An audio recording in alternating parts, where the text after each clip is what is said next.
নিজের বিধানসভা কেন্দ্রে কালো পতাকা ও গোব্যাক স্লোগান শুনলেন রাজ্যের মন্ত্রী সিদ্দিকুল্লাহ চৌধুরী। পূর্ব বর্ধমান জেলার মন্তেশ্বর বিধানসভা কেন্দ্র থেকে সিদ্দিকুল্লাহ চৌধুরী নির্বাচিত। এবার তার নিজের কেন্দ্রে কালো পতাকা ও গোব্যাক স্লোগান শুনলেন রাজ্যের গ্রন্থাগার মন্ত্রী সিদ্দিকুল্লাহ চৌধুরী। জানা গেছে, পূর্ব বর্ধমানের মন্তেশ্বরের মালডাঙ্গা এলাকায় বৃহস্পতিবার সকাল 10টা নাগাদ যান সিদ্দিকুল্লাহ চৌধুরী। তিনি সেখানে পৌঁছলে প্রচুর মানুষ সিদ্দিকুল্লাহ চৌধুরীকে কালো পতাকা দেখায় এবং গোব্যাক স্লোগান দেয়। করোনাকে কেন্দ্র করে কিছুক্ষণের জন্য এলাকায় প্রবল চাঞ্চল্য ছড়ায়। সিদ্দিকুল্লাহ চৌধুরীর অভিযোগ, তৃণমূলের পঞ্চায়েত সমিতির সভাপতি আহমেদ হোসেনের গুন্ডা বাহিনী পুলিশের সামনেই তাকে কালো পতাকা দেখায় ও তার দিকে তেড়ে আসে। তার আরও অভিযোগ, পুলিশ চুপচাপ দাঁড়িয়েছিল। পুলিশ ইচ্ছে করলেই বিক্ষোভকারীদের সরিয়ে দিতে পারত, পুলিশ তা করেনি। শুধু বিধায়ক নয়, বর্ধমান জেলায় 16টি বিধায়কের মধ্যে সব থেকে বেশি ভোটে আমি জিতেছি 35,000।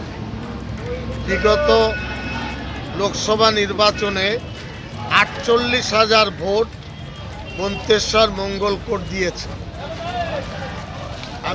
আমি বুঝতে পারছি না, এই সমস্ত ভাড়াটে মুখ, এরা দল করে না, এরা একেবারে গুন্ডা বাহিনী। এদেরকে ভাড়া করা হয়েছে এবং তৃণমূল দলকে ধ্বংস করার, অপমানিত করার, মমতা ব্যানার্জিকে হেয় করার চেষ্টা হচ্ছে। আমার আজ থেকে একটা সন্দেহ তৈরি হচ্ছে যে এত শক্তি পাচ্ছে কোথায়? এদের সাথে মাওবাদীটা তো যুক্ত নেই, এরা শক্তি পেল কি করে?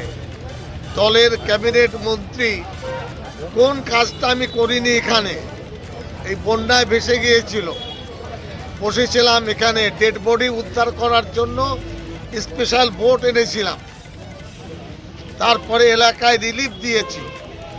কোন জায়গায় আমি কাজ করি?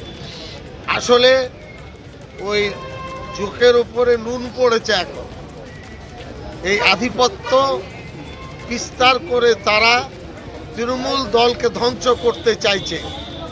মাথায় যারা বসে আছেন তারা আখের গুছিয়ে নিয়েছেন।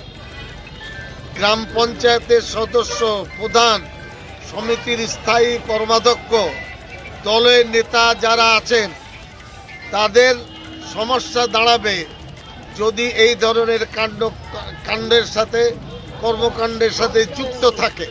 আজকে আমাদের এখানে যে তোলাবাজ, ধান্দাবাজ, চিটিংবাজ মন্ত্রী আছে, শুধুমাত্র তোলা ছাড়া কিছু বোঝে না।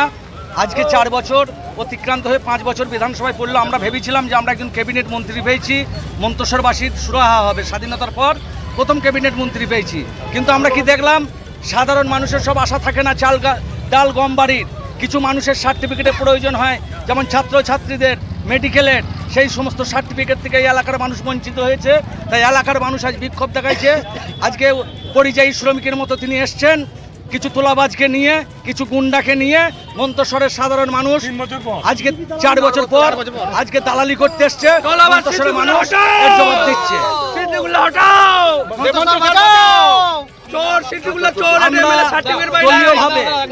দলীয়ভাবেও যেমন আমরা কোনোদিন ওকে পাশে পাইনি, আজকে প্রশাসনিকভাবে যে উনি একজন মন্ত্রী বা বিধায়ক, আমরা একজন সাধারণ মানুষের সার্টিফিকেট দিতে পারিনি।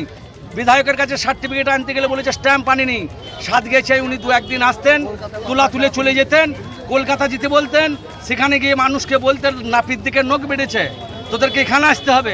তাই সাধারণ মানুষ বহিঃপ্রকাশ এই ক্ষোভ সাধারণ মানুষ দেখাচ্ছে।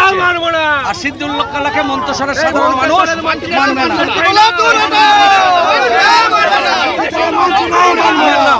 আমি মন্তেশ্বর